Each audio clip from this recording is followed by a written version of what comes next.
ಪರಮಪೂಜ್ಯ ಸ್ವಾಮೀಜಿಯವ್ರ ಬಗ್ಗೆ ನಮ್ಮ ರಮೇಶ್ ಬಂಡಿ ಸಿದ್ದೇಗೌಡರು ಅವರ ಬಗ್ಗೆ ಹೇಳಿದ್ರು, ಇನ್ಯಾವುದಾದ್ರೂ ಮಠ ಸ್ವಾಮಿಗಳ ಬಗ್ಗೆ ಹೇಳಿದ್ರು ನನಗೆ ಗೊತ್ತಿಲ್ಲ.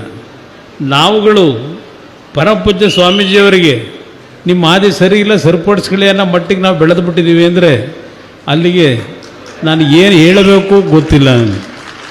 ಇವತ್ತು ಪರಮ ಪೂಜ್ಯರ ನಡವಳಿಕೆ ಈಗ ನಾನೇ ಒಪ್ಕೋತೀನಿ ಸಾರ್ವಜನಿಕವಾಗಿ. ಒಂದು ಬಾರಿ ಪರಮ ಪೂಜ್ಯ ಸ್ವಾಮೀಜಿಯವರು ಈಗಿನ ರಾಜ್ಯದ ರಾಜಕಾರಣದಲ್ಲಿ ಒಂದು ಮಾತು ಹೇಳಿದ್ರು, ಯಾರೋ ಒಬ್ಬರನ್ನ ಮುಖ್ಯಮಂತ್ರಿ ಮಾಡಬೇಕು, ನಮ್ಮ ಸಮಾಜ ಅದಕ್ಕೆ ತಯಾರಾಗ್ತೀವಿ ಅಂತ.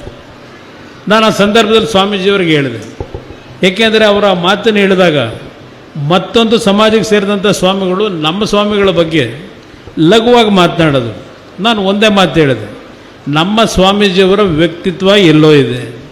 ಅವರ ಬಗ್ಗೆ ಟೀಕೆ ಮಾಡ್ತಕ್ಕಂಥ ಸ್ವಾಮೀಜಿಗಳ ವ್ಯಕ್ತಿತ್ವಕ್ಕೂ ನಮ್ಮ ಸ್ವಾಮೀಜಿಯವರ ವ್ಯಕ್ತಿತ್ವಕ್ಕೂ ಯಾವುದೇ ರೀತಿಯ ತಾಳ್ಮೇಳಗಳಿಲ್ಲ. ಆ ಹಿನ್ನೆಲೆಯಲ್ಲಿ ನಾನು ಪರಮ ಪೂಜ್ಯರಿಗೆ ಹೇಳಿದೆ, ಬುದ್ಧಿ ನೀವು ಯಾವುದೇ ಕಾರಣಕ್ಕೂ ಯಾರಿಗೇ ಆಗಲಿ ರಾಜಕೀಯವಾಗಿ ನಾನು ಇಂಥವ್ರಿಗೆ ಬೆಂಬಲ ಕೊಟ್ಟಿದ್ದೇನೆ ಅಂತಕ್ಕಂಥದ್ದು ಎಲ್ಲೂ ನೀವು ಹೇಳಬಾರ್ದು ಅಂತಕ್ಕಂಥದ್ದು ನಾನೇ ಹೇಳಿದ್ದೇನೆ.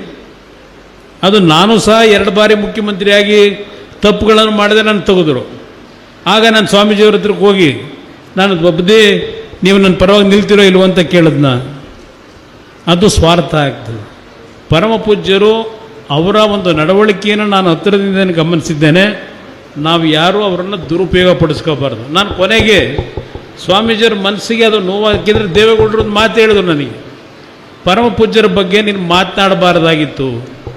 ಅವರ ವ್ಯಕ್ತಿತ್ವ ನನಗೆ ಗೊತ್ತಿದೆ. ನನಗೆ ಅವರಿವತ್ತು ಯಾವೊಂದು ರೀತಿಯ ವಿದ್ಯೆಯನ್ನು ಕಲ್ತಿದ್ದಾರೆ, ಅವರಲ್ಲಿರ್ತಕ್ಕಂಥ ಒಂದು ದೊಡ್ಡ ಮಟ್ಟದ ಒಂದು ವೈಜ್ಞಾನಿಕವಾದಂಥ ಮುಂದಾಲೋಚನೆಗಳು, ಅವರಲ್ಲಿರ್ತಕ್ಕಂಥ ಯಾವೊಂದು ಮುಂದಿನ ಪೀಳಿಗೆ ಯಾವ ರೀತಿ ಇರಬೇಕು ಅಂತಕ್ಕಂಥ ಜ್ಞಾನ ಏನಿದೆ, ನಾವು ಯಾರೂ ಅವ್ರಿಗೆ ಸರಿಸಾಟಿ ಆಗಲಿಕ್ಕಾಗೋದಿಲ್ಲ. ಅವ್ರ ಮನಸ್ಸಿಗೆ ನೋವು ಮಾಡಬಾರ್ದು ಅಂತಕ್ಕಂಥದ್ದು ಒಂದು ಮಾತು ದೇವೇಗೌಡರೇ ಹೇಳಿದ್ರು ನನಗೆ, ನಮ್ಮ ತಂದೆಯವರು. ನಾನು ಒಂದು ಬಾರಿ ಮಂಡ್ಯ ಸಭೆಯಲ್ಲಿ ಕ್ಷಮೆ ಕೇಳಿದೆ, ಬುದ್ಧಿಯವರೇ ನಾನು ಏನಾದರೂ ಅವತ್ತು ಹೇಳಿದ ಮಾತಿಗೆ ನಿಮ್ಮ ಮನಸ್ಸಿಗೆ ನೋವಾಗಿದ್ದರೆ ನಾನು ಸಾರ್ವಜನಿಕವಾಗಿ ಕ್ಷಮೆ ಕೇಳ್ತೀನಿ.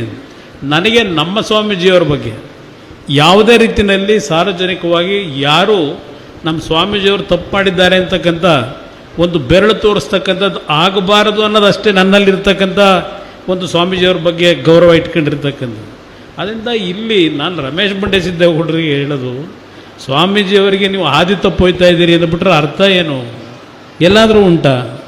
ದಯವಿಟ್ಟು ಅದು ಯಾವ ದೃಷ್ಟಿಯಲ್ಲಿ ಹೇಳಿದ್ರೋ ನನಗಂತೂ ಗೊತ್ತಿಲ್ಲ.